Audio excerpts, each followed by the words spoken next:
Bonjour à tous, c'est Michael Dopia. On est vendredi et c'est la dernière émission de la semaine vers l'essentiel. Et on continue, on finalise, du moins on conclut cette belle semaine par un thème très important, le test de la dépendance. On va parler d'être dépendant à Dieu. Et je crois que c'est une chose très importante car la dépendance nous donne de comprendre que nous ne pouvons plus vivre pour nous, nous ne pouvons plus faire ce que nous voulons, mais la dépendance à Dieu est une forme aussi de soumission, d'humilité, et donc il va nous pousser à faire des choix influencés par la pensée de Dieu.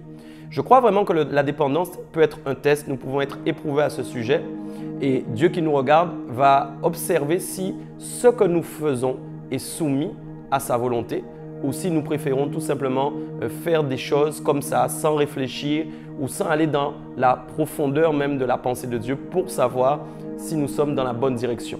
Je ne crois pas que Dieu veut que nous soyons esclaves non plus dans notre manière de vivre avec lui, mais je crois simplement que ça doit être naturel, de faire sa volonté à partir du moment évidemment où son esprit habite en vous et qu'il vous parlera toujours de manière à ce que vous ne vous trompiez pas au niveau de vos choix.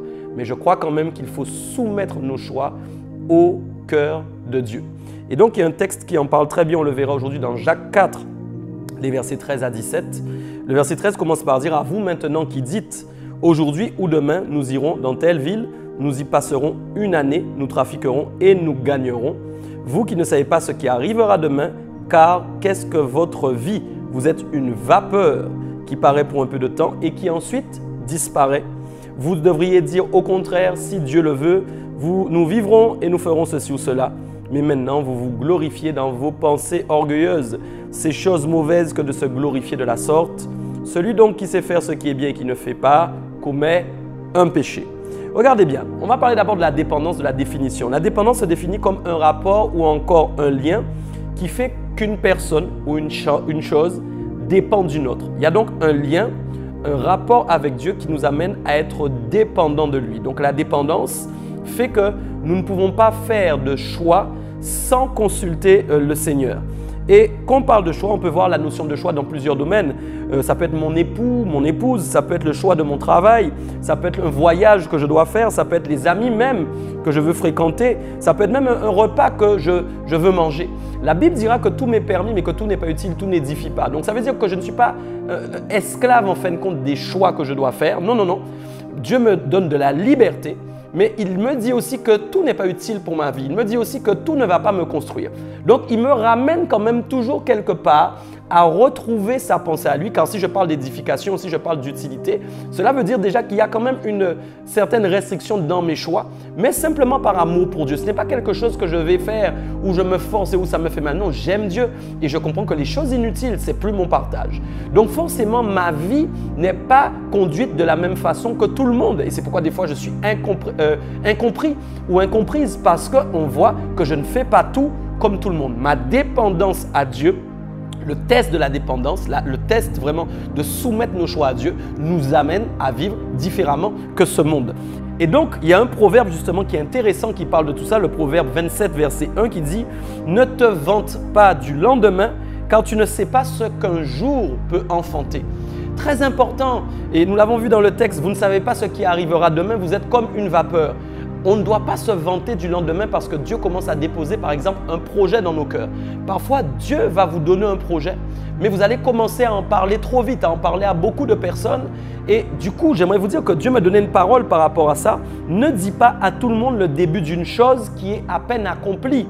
La main de Dieu sur tes projets les couvre et les sécurise. Autrement dit, quand Dieu te donne un projet, il y a sa main qui les couvre et les sécurise au niveau des choix que tu dois faire pour que le projet puisse s'accomplir. Mais si tu commences à trop en parler à tout le monde, tu es en train d'enlever la sécurité de Dieu et tu es toi-même en train de composer par toi-même ce que Dieu voulait faire avec toi. Et tu commences à faire des choses sans réfléchir, sans consulter Dieu totalement. Il m'est arrivé moi-même parfois de faire des choses sans avoir consulté Dieu et j'ai eu beaucoup de regrets.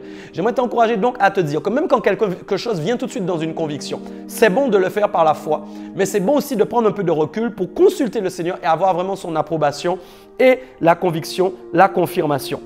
Regardez bien, il y a un texte aussi qui est vraiment intéressant dans Luc 12, versets 18 à 21. C'est un riche qui parle et il dit « Voici, dit-il, ce que je ferai. J'abattrai mes greniers, j'en bâtirai de plus grands, j'y amasserai toute ma récolte et tous mes biens. Et je dirai à mon âme, tu as beaucoup de biens en réserve pour plusieurs années. Repose-toi, mange, bois et réjouis-toi. » Mais Dieu lui dit « Insensé, cette nuit même ton âme te sera redemandée et ce que tu as préparé, pour qui cela sera-t-il? Il en est ainsi de celui qui amasse des trésors pour lui-même et qui n'est pas riche pour Dieu. » Il est en train de dire ici que celui qui n'est pas riche pour Dieu est riche pour autre chose. Donc celui qui est riche pour autre chose fait ses propres choix. Il est insensé, il ne réfléchit pas au lendemain, il ne sait pas et il n'est pas capable de dire si Dieu le veut. C'est pourquoi le verset 15 dit « Si Dieu le veut, nous vivrons, nous ferons ceci ou cela ». Tous tes choix sont amenés à croire aux richesses de Dieu. La richesse de Dieu, c'est quoi? C'est ton amour pour sa volonté dans ta propre vie. La richesse, c'est être capable de faire les choix divins, les choix qui sont vraiment les choix selon le plan parfait de Dieu pour ta vie.